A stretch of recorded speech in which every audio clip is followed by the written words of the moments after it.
¿Qué tal? Buenas noches. Bienvenidos a Espiral. México es una patria desgarrada en estos días, en esta época. Nos cruza, nos divide en elementos como ser hombre o ser mujer, haber nacido en el sur o haber nacido en el norte, la clase social, el dinero, color de la piel, las ideologías. Todo eso provoca desconfianza. Y un país sin confianza entre su gente tiende a ser un país violento. Es muy probable que la violencia que hoy vivimos se deba sobre todo a esa desconfianza. Frente a ello, la reconciliación, conciliar lo diferente, tender puentes, es un deber patriótico, un deber moral, un deber personal. Celebramos en Espiral que el presidente electo, Andrés Manuel López Obrador, hable ahora de reconciliación. Y este programa está dedicado justamente a descifrar las interpretaciones de esa palabra. ¿Qué quiere decir reconciliar?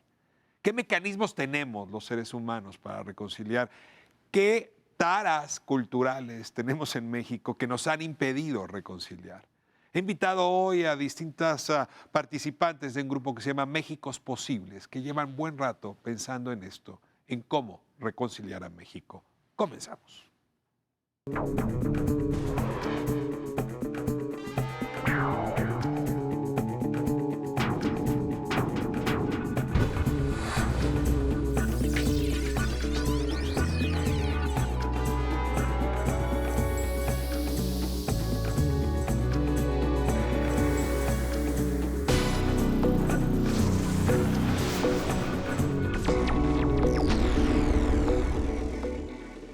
Las posibilidades de la reconciliación, ¿qué implica esa propuesta que ha hecho el presidente electo?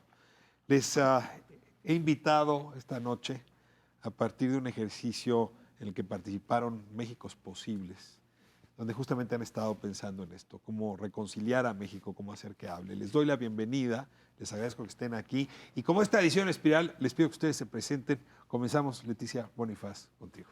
Bueno, soy Leticia Bonifaz y hoy vengo en calidad de integrante de este grupo de Méxicos Posibles. Me invitaron a participar algunos fines de semana y venimos a contar esa experiencia. Julio Madrazo, me da mucho gusto tenerte aquí. Te presentas y de una vez acláranos qué es Méxicos Posibles. Es una banda de rock, es un antro, un lugar para jugar dominó.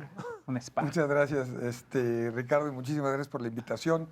Yo también soy integrante de Méxicos Posibles. Es un grupo plural, diverso, integrado hoy por casi 90 personas, mexicanas y mexicanos, de todos los sectores de la sociedad, empresarios, gente de las Fuerzas Armadas, de todos los partidos políticos, líderes de opinión, académicos, de personas que han defendido derechos humanos, instituciones del Estado mexicano como la Comisión Nacional de Derechos Humanos o Coneval o IFETEL del Banco de México. Entonces, de verdad es un grupo súper plural, muy diverso, y donde hemos estado trabajando a través de la metodología que ya tuviste aquí a Adam Cajane, junto con Adam Cajane y su empresa Rios Partners, a través de su metodología, en espacios, como dice Leti, encerrados, un trabajo privado, pero que ahora se ha hecho público, para tratar de abordar temas que seguramente tocaremos hoy en esta conversación contigo, sobre cómo construir espacios de confianza donde gente que habitualmente no trabajaría de manera conjunta, porque el país es un país muy subdividido, tiene que compartir un espacio físico para tratar de avanzar en algún objetivo común. Le doy la bienvenida a Carlos Brito. Carlos, muchísimas gracias por estar acá. Muchas gracias, Rafael y Ricardo. Rafael. Y bueno, la verdad es que para mí, al menos estos espacios de confianza, yo soy esas personas que tendría muchas barreras quizá en torno a poder entablar diálogos con sectores. Yo soy activista, defensor de derechos humanos, ahorita regidor independiente en un municipio en Morelos, Jojutla, electo. Y me ha sido muy difícil en su momento, en los primeros meses, el poder ir llegando a ese punto, no de la reconciliación, digamos, sino el mero diálogo y el reconocimiento del otro en una interlocución mínima, que en este caso el primer objetivo para nosotros era poder hacernos la pregunta de qué creemos que podría pasar. No que quisiéramos, no que no quisiéramos, sino que creemos que podría pasar, que es factible, que es viable, que dadas todas las fuerzas que colisionan políticas sociales, cómo vemos el futuro. Y eso, pues, te da la oportunidad quizá de decir, ¿sabes qué? Voy a trabajar y tengo poco que perder. Y ese espacio mismo, ese proceso mismo, creo que fue muy rico y ha sido parte de lo que ha generado mucho valor en México. Déjenme comenzar la conversación con el primer desencuentro que tuve con Adam Cajane en la conversación, aquella, que en efecto estuvo acá cosa de mes y medio, la verdad es que ha sido muy exitosa, muy visto, muy respetada la conversación con él, lo que dijo. Yo le insistía en que pues, este era un país muy quebrado, con una sociedad muy dividida, y que por qué razón, motivo, nos pondríamos a construir confianza o a construir puentes. Y él fue clarísimo, recordarás, Julio, cuando dijo, a ver, uno solo construye puentes cuando necesita construir puentes. O sea, yo no trabajo con gente que no se ha dado cuenta de la necesidad de construirlos. O sea, una vez que dices, yo quiero construir un puente con Leticia Bonifaz, pero no sé cómo hacerlo, entonces comenzamos con esta metodología. A ver, esto es lo primero. Nos hemos dado cuenta ya, quienes vivimos en polos y extremos muy distintos, en pisos del edificio social distintos, en regiones distintas, en culturas distintas, en sexos distintos, que nos convendría construir puentes o estamos todavía muy lejos de ahí. Yo creo que no nos hemos dado cuenta, Ricardo, y yo creo que es parte del trabajo, porque cada quien está en su mundito y esos munditos no se hablan de verdad, no se hablan, tú dijiste, en el edificio social hay círculos que no se tocan, algunas cuestiones por edad, por eso fue muy importante que hubieran varias generaciones en Méxicos Posibles. Todos pensamos que en el mundo donde nos movemos, ese es el mundo. Y no vemos el mundo del otro. Y nos cuesta mucho trabajo y no sabemos dialogar y verlo. Y por eso siguiendo el creo que argumento de Cajane, entonces no hay solución, porque hasta que no te das cuenta que es necesario dialogar, no comienzas a dialogar, digamos. yo creo que sí hay solución porque parte del trabajo es hacer ver esto, hacer visible que México está así, que tenemos muchos círculos que no se están hablando, es más, que se están rechazando. Ni siquiera no es solo que no hay diálogo, sino hay una animadversión. Carlos.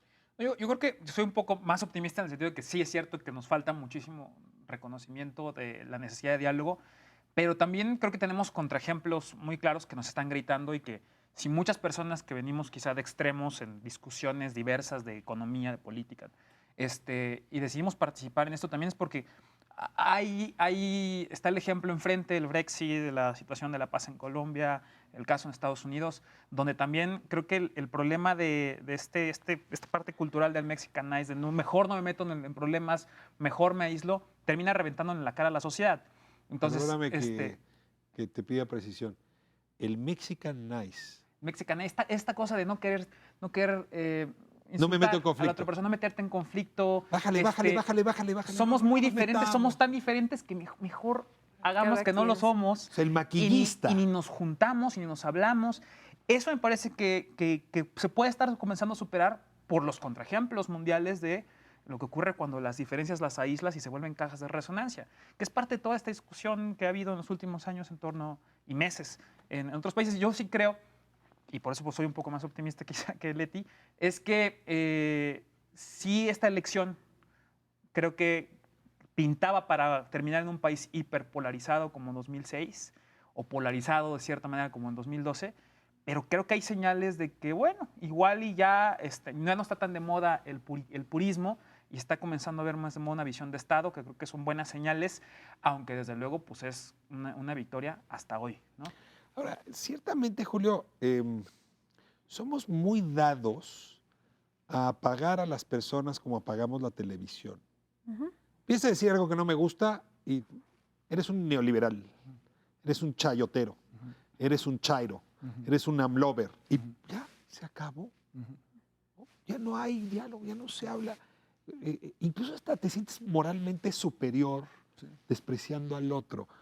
Cuando digo somos, yo diría es nuestra época, porque tienes razón, Carlos. O sea, eso es más o menos lo que pasa en Venezuela y lo que está ocurriendo en Argentina y lo que está pasando. Es decir, es nuestra época, esta posmodernidad está marcada no por una isla donde vivimos todos, sino por un arrecife, por un archipiélago que no tiene conexiones entre sí.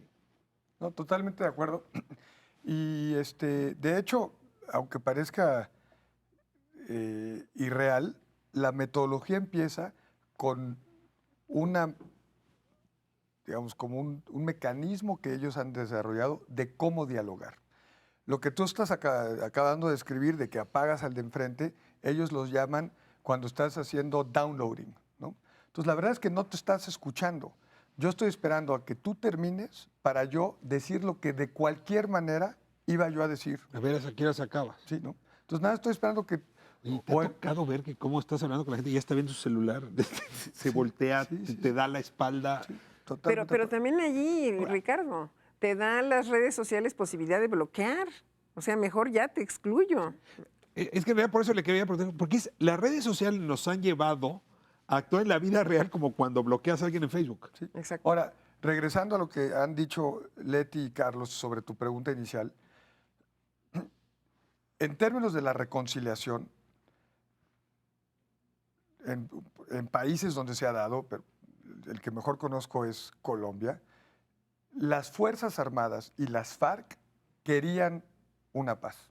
Las Fuerzas Armadas de menor medida, las FARC en mayor medida, el presidente, o sea, la sociedad, digamos, en su conjunto al inicio del proceso de paz, después se desvirtuó y ha dividido a la comunidad colombiana por completo, pero en tu pregunta inicial es, hemos llegado al momento en México en que reconocemos la necesidad de hablar con el otro. Ahí ya estaba esa necesidad, plasmada en un proceso larguísimo de guerra.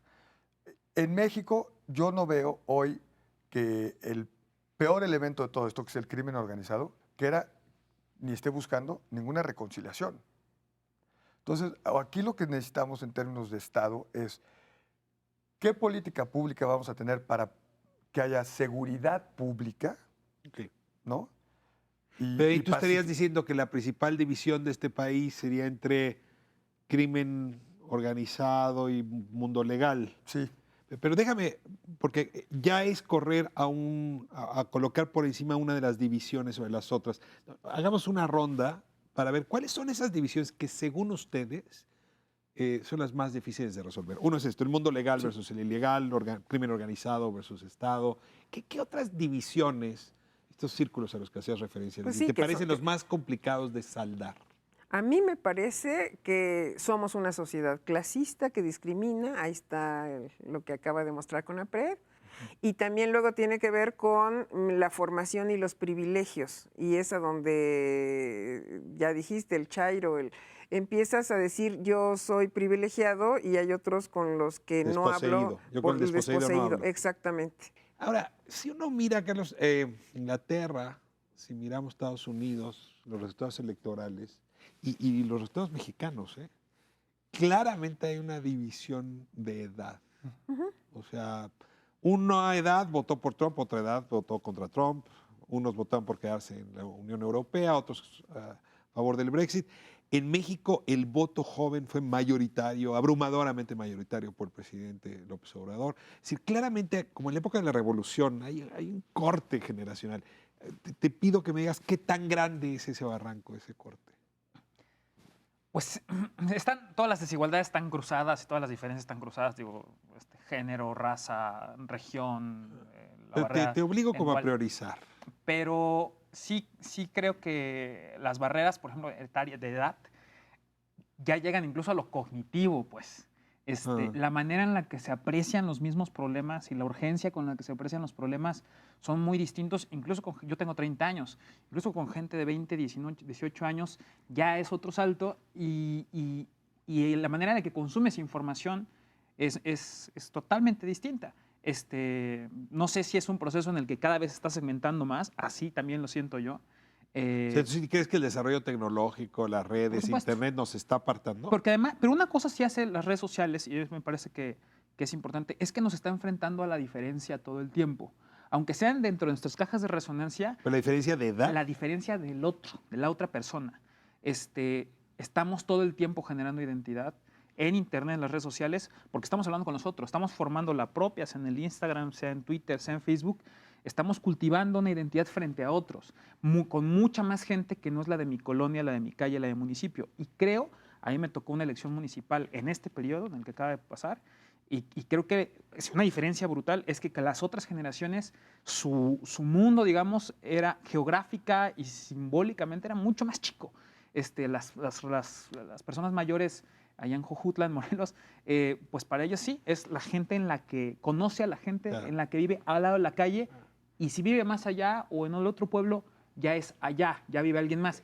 Y creo que nosotros como generaciones, pues sí, Eres más borramos global, eso. borras el espacio, la geografía. Conozco a quien tengo Ahora, enfrente en internet. Ahora, Julio muy rápido corrió a poner una que me parece fundamental. Ahora te pido que te explayes. Sí, una gran división es entre lo legal y lo ilegal. Sí.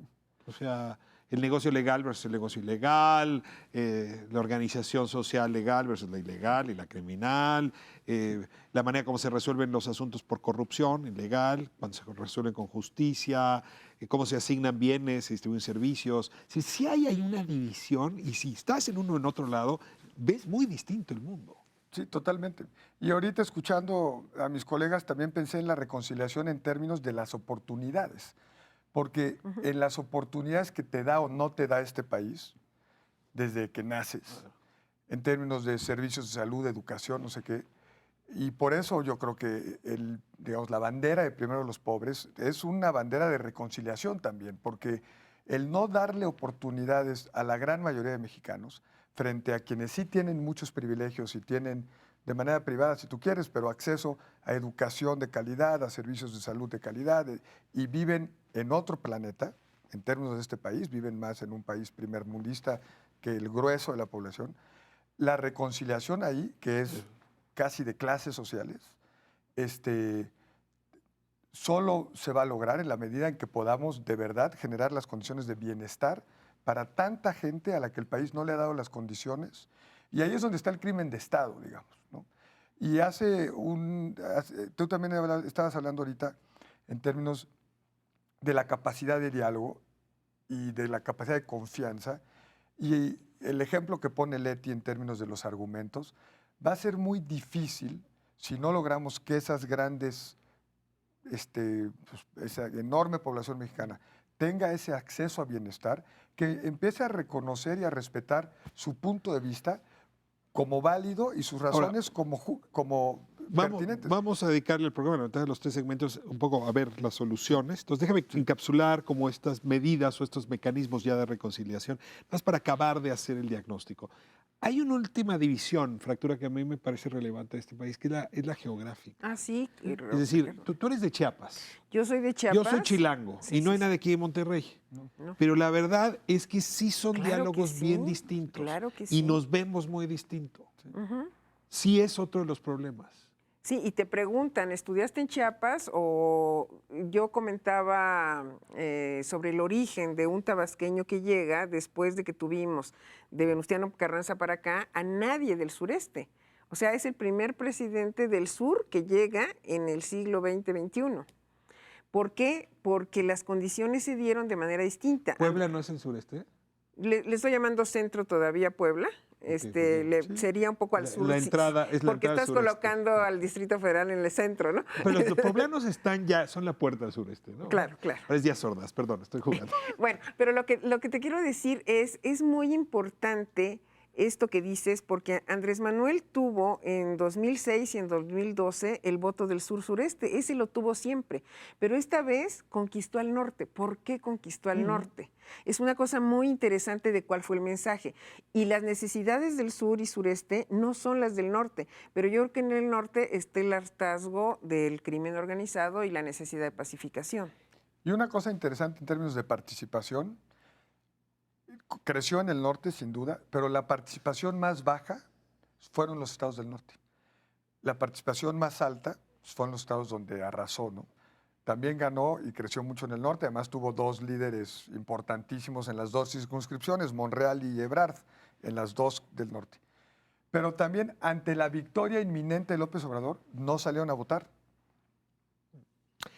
Me voy ¿Sí- de sí me corte explicó? y a partir de esta imagen, insisto, como de archipiélago, o sea, un país que está separado, como si hubiera caído el meteorito recién, ¿no? Y sí, en efecto, por razones regionales, por razones socioeconómicas, de clase, por color de piel, por idiosincrasia, yo insisto, por razón de sexo, por razón de edad, por razón de legalidad y legalidad, sí estamos muy quebrados. Y cuando uno vive quebrado, pues vive como estos adultos de Jojutla, que decías, como desconfiado de lo que pasa en la isla de Junto, ¿no? Y en ese tenor, ustedes han venido discutiendo cómo dialogar, cómo juntar esas piezas. Y resulta que el presidente electo arranca su mensaje desde el día que ganó con una palabra: reconciliación. Me interesa, desde la experiencia de ustedes, ¿qué quiere decir la reconciliación? Más allá del discurso político, ¿qué hay allá adentro? Vamos a corte y regresamos para discutir sobre estas distintas interpretaciones posibles de México y su reconciliación.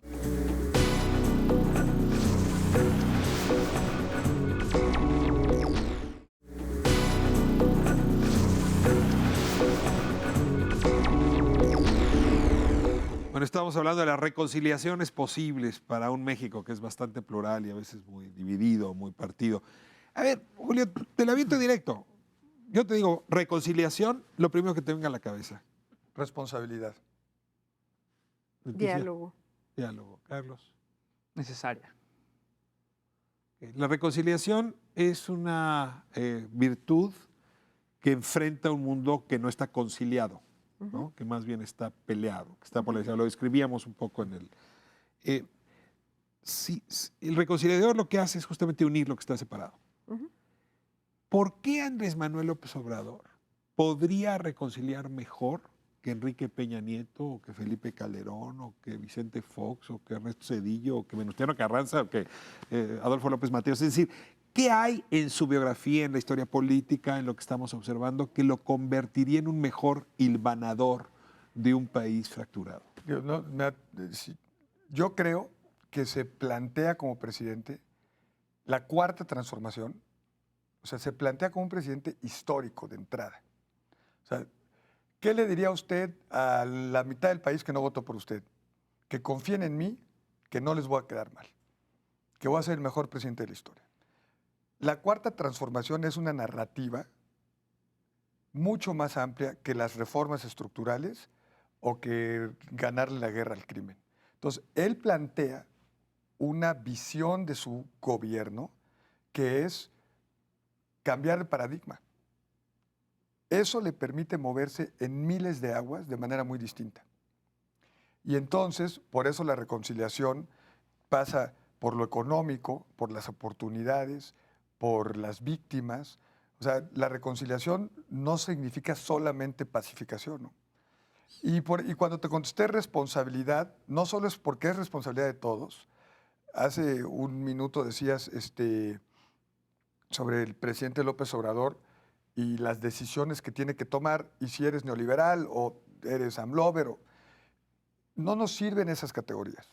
De hecho, hacen mucho daño, ¿no? La decisión del aeropuerto, ¿para qué la tachamos de neoliberal o de izquierda? O sea, es una decisión responsable para el Estado, para el país, para la economía mexicana, ¿o no es responsable? Las finanzas públicas, ¿son neoliberales o es una manera responsable de manejar las finanzas públicas del país? Entonces, las etiquetas Nos distancian. nos distancian, nos encajonan y nos confrontan innecesariamente. ¿Qué ventaja tiene tu presidente electo? Yo lo veo como un líder carismático que genera confianza y, si estoy hablando de diálogo, que comunica. Logra mandar mensajes que la gente común, porque no es un lenguaje de élite, es un lenguaje que le llega a la gente, y yo creo que ahí está su gran poder. La palabra como método de reconciliación. La palabra, pero la propia personalidad.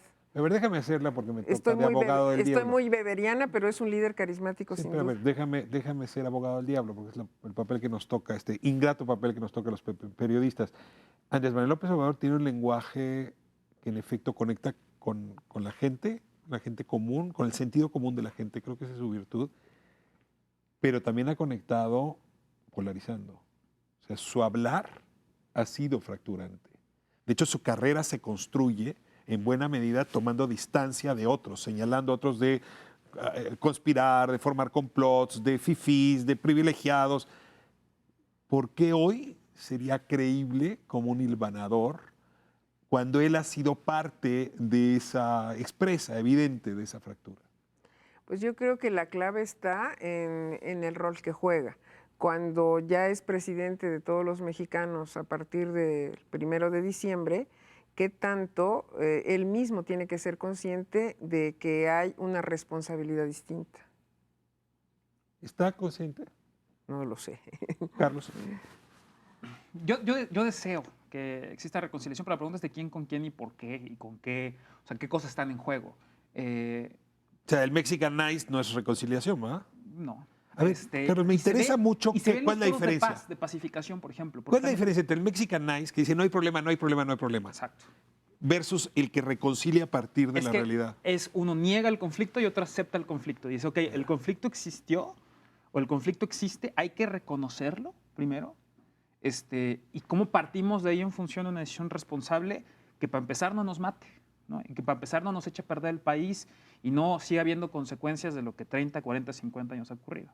Entonces, creo que esa es la gran diferencia entre un perdón, como el perdón que yo puedo perdonar una grosería en el salón, en la calle, y el perdón como parte de un proceso de justicia transicional. También el uso de palabras creo que puede usarse para un sentido u otro, y creo que hay que ser también cuidadosos con eso, porque sí, reconciliación, también como decías, lo dicen todos los ganadores de las elecciones en el momento de su primer discurso. El contenido que se le va a dar, creo que en la ruta que se tiene, en los hechos, y espero que sea, y que se concrete y que sea de manera responsable, es que pues, la expectativa es de que sí se llegue a un punto en el que podamos empezar a tener una discusión pública no centrada en quién lo dijo, sino en qué se dijo y los argumentos, pues. A ver, déjenme ponerles una tesis a disputa de ustedes, a debate entre ustedes. Los últimos presidentes que hemos tenido, más o menos de Venustiano, no, de Miguel Alemán para acá, la gran mayoría, son los presidentes que representan el privilegio. La discusión entre López Obrador y Felipe Calderón en 2006, pues ahí estuvo, ¿no? Es como, ahí están los desprotegidos, los plebeyos, representados por López Obrador, aquí está la clase media y los privilegios representados por Calderón. La verdad es que esa fue la disputa, ya cada quien se ubicaba como plebeyo, como privilegiado. Vicente Fox se reveló un presidente, sobre todo después de Marta Sagún, ¿no? Que abrazó a los privilegiados. Enrique Peña Nieto no sé a quién abrazó, pero vivía como privilegiado, ¿no? Pagaba cuentas y compraba casas como de privilegiado. En efecto, ahora tenemos un presidente plebeyo. ¿Cabe que sea más fácil para un presidente plebeyo reconciliarse con los privilegiados que para un presidente privilegiado reconciliarse con los plebeyos? Y hay una cosa que tocó... Pero dime sí o no. Sí, y hay una cosa, y tiene que ver con lo que decía Leti, de su carisma y la confianza que inspira. Porque reconciliación en Juchitán sobre campos eólicos. López Obrador puede dar la fórmula que sea aceptable para todas las partes, para que haya mucha más inversión, mucha más generación eléctrica limpia, las comunidades indígenas se sientan respetadas, sus derechos efectivamente sean tomados en cuenta y respetados, y las empresas tengan la certidumbre jurídica para hacer las inversiones. La conexión que él tiene con esas comunidades no la tiene nadie en México. Y viene de esa condición. Esa es una ventaja. Esa es una ventaja, una de sus grandes y mayores ventajas. Y cuando decimos responsable y a las México que aspiramos en esta, de qué puede pasar en México, el escenario ideal es México responsable. ¿Y qué puede ser? ¿Cuál es el, digamos, el engrudo de esa reconciliación, de lo que te están describiendo Leti y Carlos, de lo que hemos vivido? Es el anhelo genuino, suena medio romántico, pero genuino de que al país le vaya bien. Entonces, ¿por qué están los grandes empresarios, las familias de víctimas, en fin, todo mundo poniendo todo de su parte para que al país le vaya bien? Que López Obrador tenga un buen gobierno y que al país le vaya bien. Esa es la reconciliación.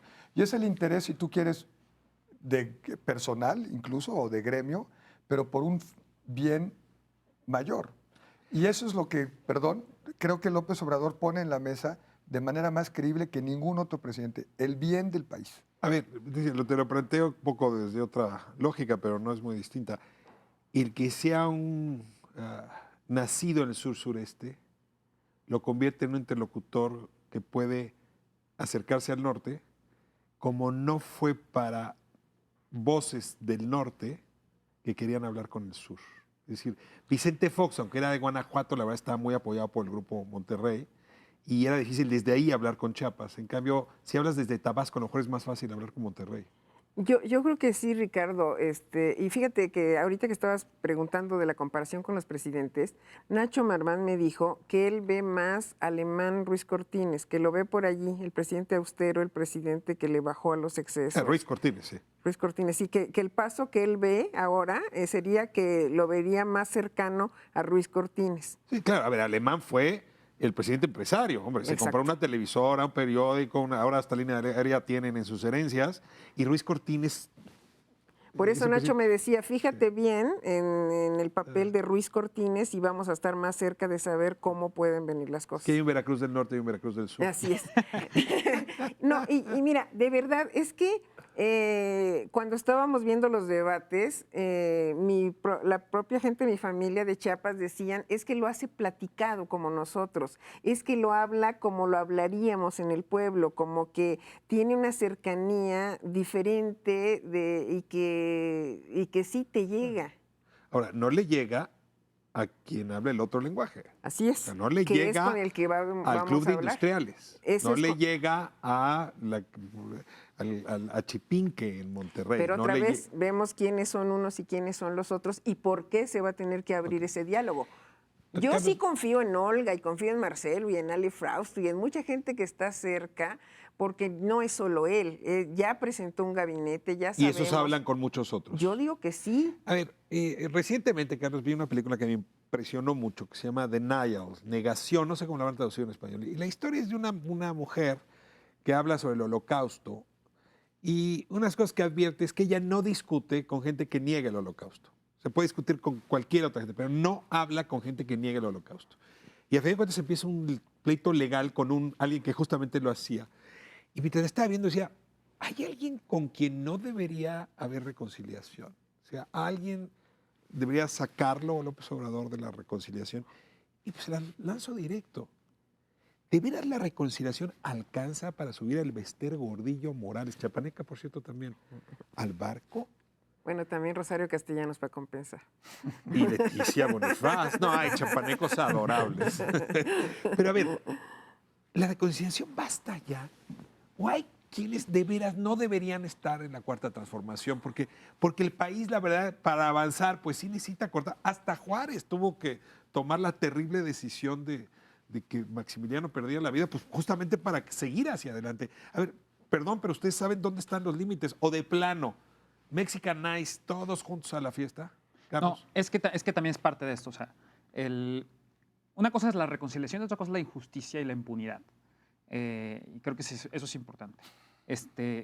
Una cosa es el perdón y otra cosa es el decir no existieron los delitos o no negar el acceso a la verdad para las víctimas, el que no se investiguen. Entonces, creo que todo tiene que ponerse bien matizado. O sea, nada es en absoluto. Y creo que sí, aquí el tema es y hasta dónde le va a alcanzar para que estos mensajes simbólicos, por ejemplo, de reconciliación con todo mundo hasta allá, no terminan minando la necesidad que sí existe de una reconciliación entre sectores, entre grupos, entre regiones, entre clases, entre edades, porque pues eso se podría darse el efecto, que de repente se confunda una cosa con otra, como está pasando, por ejemplo, también en los casos en el caso específicamente de justicia transicional, que tiene que ver con eso. De repente confundimos los términos. Y creo que lo más importante entonces tendría que ser la reconciliación. ¿Para qué? Creo que es lo principal que nos tenemos que preguntar. ¿Qué estamos buscando con la reconciliación?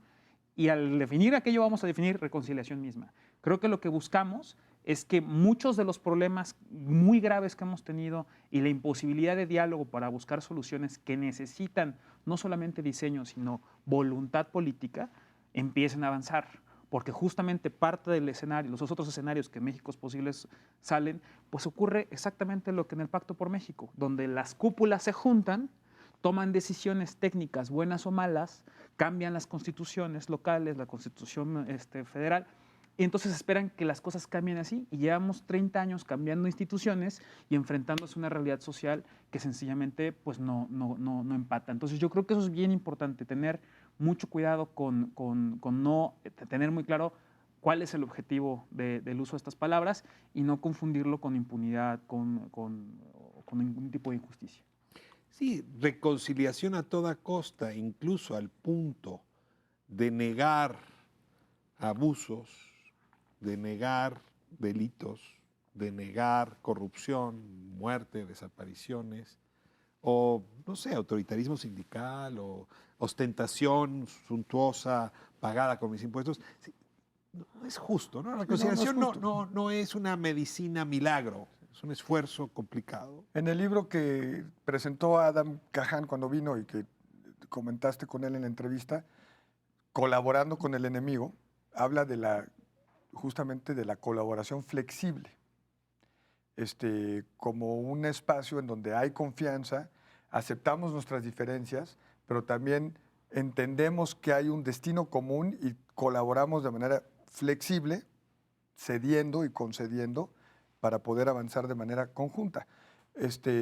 Pero esa colaboración no pasa por, como bien dice Carlos, por la impunidad, ni por dejar atrás crímenes. Ayotzinapa, por ejemplo, hay un compromiso del próximo gobierno de sí tomar ni siquiera es recomendación, es el fallo del juez de convocar una comisión de la verdad que reabra el caso y que investigue Ayotzinapa una vez más. No, la cuarta transformación debería significar, a mi juicio, que temas de esa naturaleza y de esa gravedad no quedan en el pasado ni solapados, ni se omite tampoco la tarea de, como país, meternos a entender qué pasó. Y como eso también seguramente habrá temas. Y por eso, por ejemplo, en los contratos, de los 107 contratos que hay asignados hoy por las rondas, es mientras de las rondas de petróleo, mientras no haya corrupción, voy a respetar los contratos. Yo lo he escuchado decir, lo que no quiero es encontrarme otro Odebrecht, lo cual me parece, ¿no? Pero déjenme irme a corte y el próximo bloque yo quisiera dedicarlo a escuchar las propuestas que traen ustedes en la cabeza, a partir de la experiencia de México Posibles, estar viendo la realidad.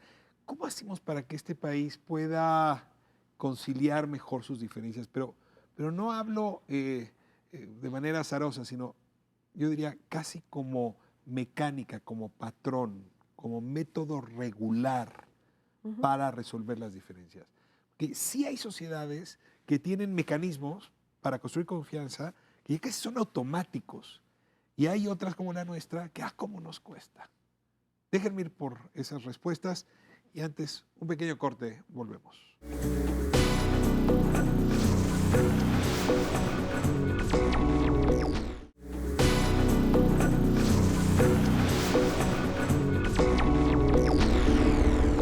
Estamos de vuelta en Espiral, hablando de las reconciliaciones posibles.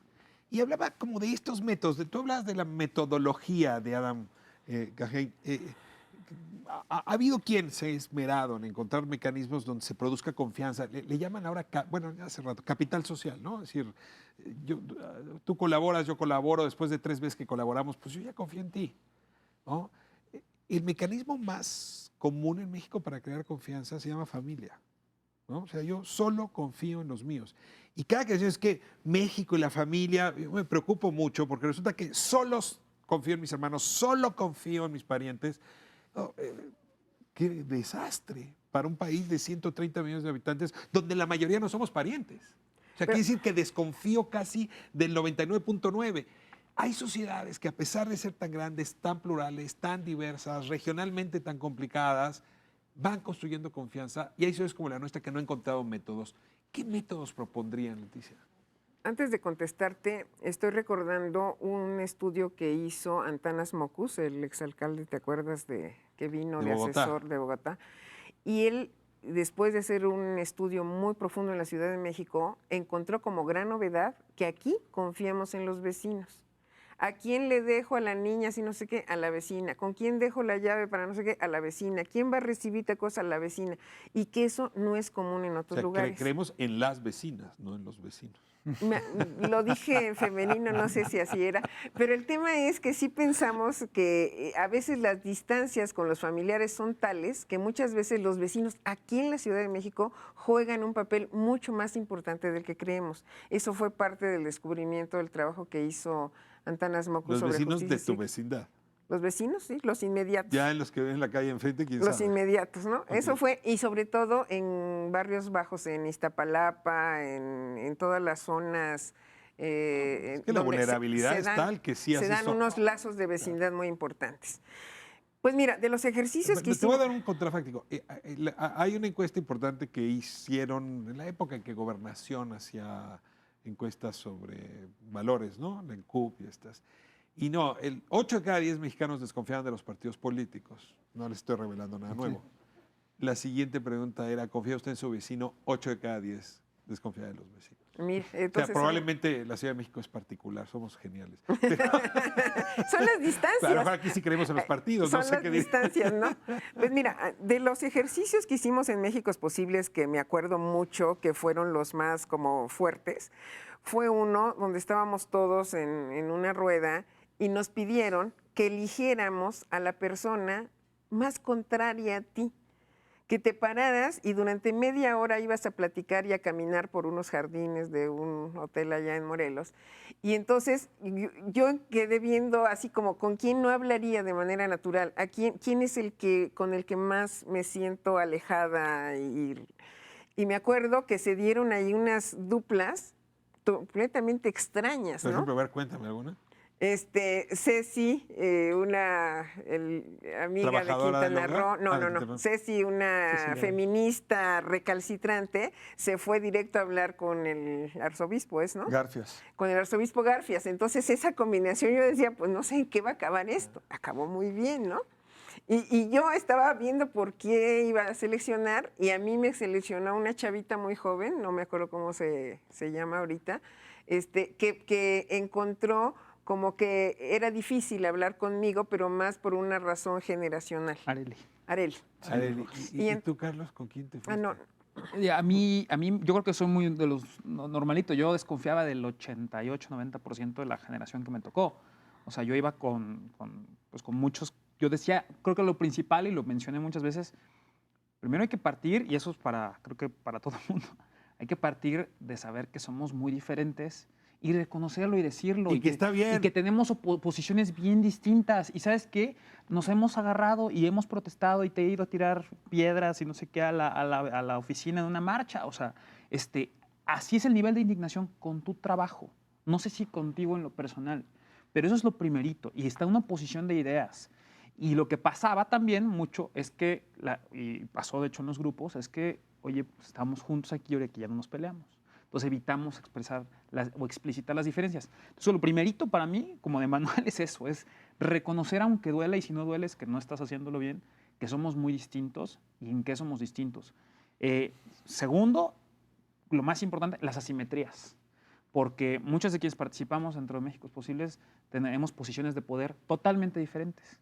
O sea, hay personas que trabajan en instituciones públicas y que pues, no tienen la posibilidad de hablar o despegarse de su posición institucional, y hay privados que sí, y hay empresarios que sí, y no tienen ningún problema.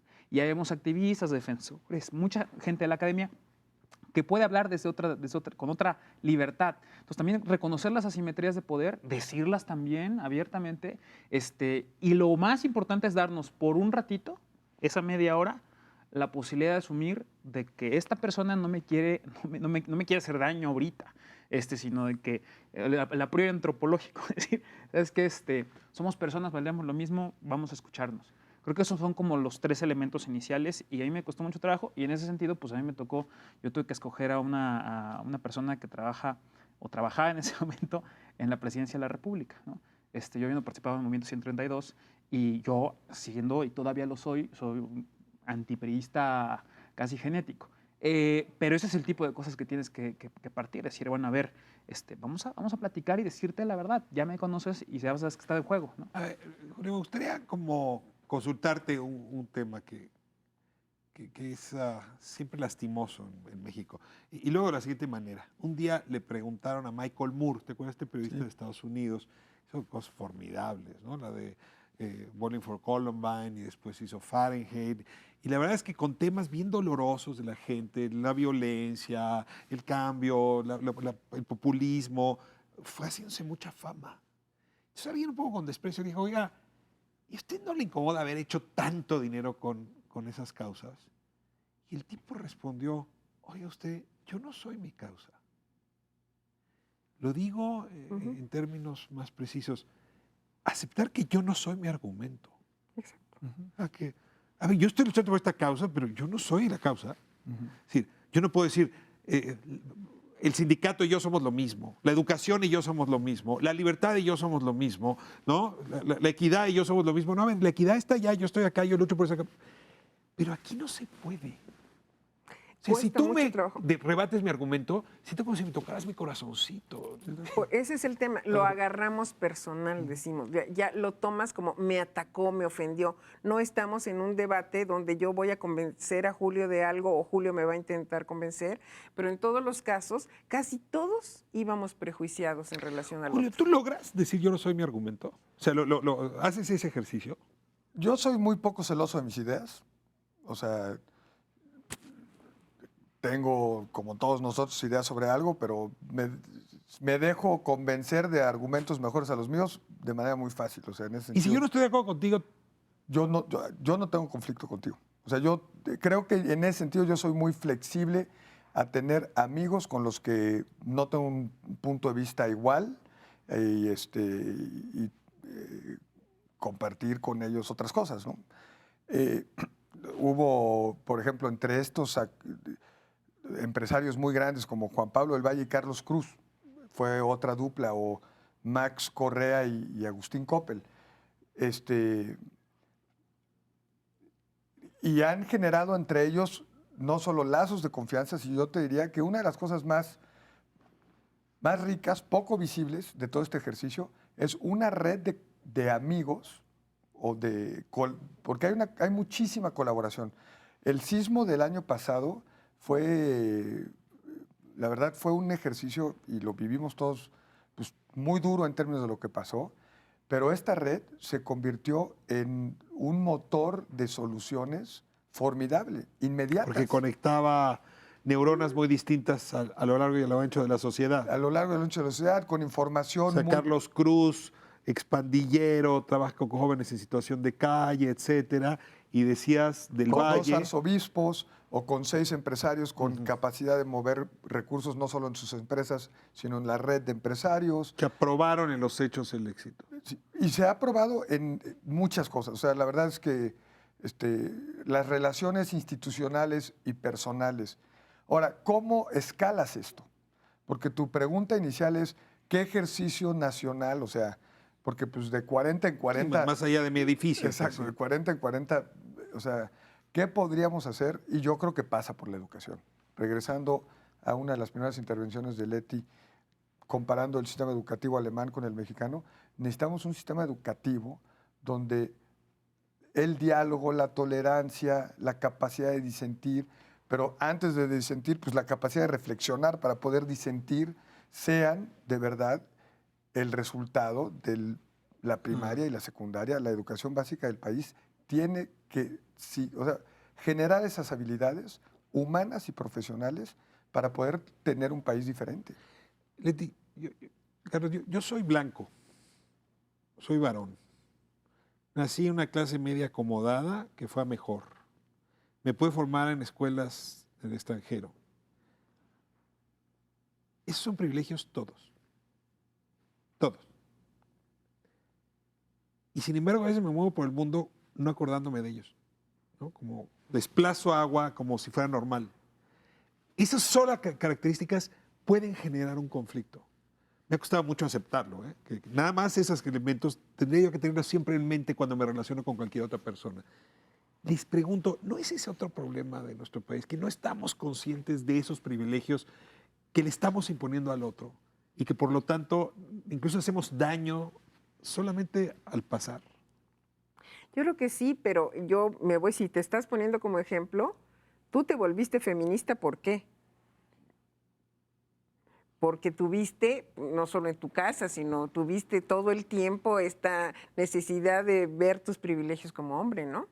No había manera de mirar a la mujer en son de equidad si no alcanzo a ver pues todo lo que me ha permitido estar en circunstancia mejor en muchos momentos de mi vida, ¿no? Así es. Conseguir un puesto, conseguir un empleo, un lugar en la universidad, una beca. Sí, y yo regresando a las chiapanecas ilustres, aunque accidentalmente haya nacido aquí Rosario Castellanos, yo pienso en la vida de Rosario Castellanos, por ejemplo, cuando hace su trabajo con la parte indígena de Chiapas, es porque ella misma reconoció sus privilegios y dijo, ¿qué hago? Entonces, en el caso de Méxicos Posibles, yo creo que el caso de las trabajadoras del hogar fue clave para que también nosotros entendiéramos claramente que trabajamos gracias a ellas, que podemos salir a trabajar y que aunque es una mujer muy fuerte, todas las que están ahorita como líderes, son fuertes, pero no tienen la voz que nosotros tenemos y por eso hay que hacer esta suma de voces. Totalmente. Y a Marcelina Bautista habría que entregarle todas las veces que se pueda el micrófono, sin Sí. duda, Claro. al grupo de Case. Carlos, te toca cerrar. Así es que, última recomendación para la reconciliación posible.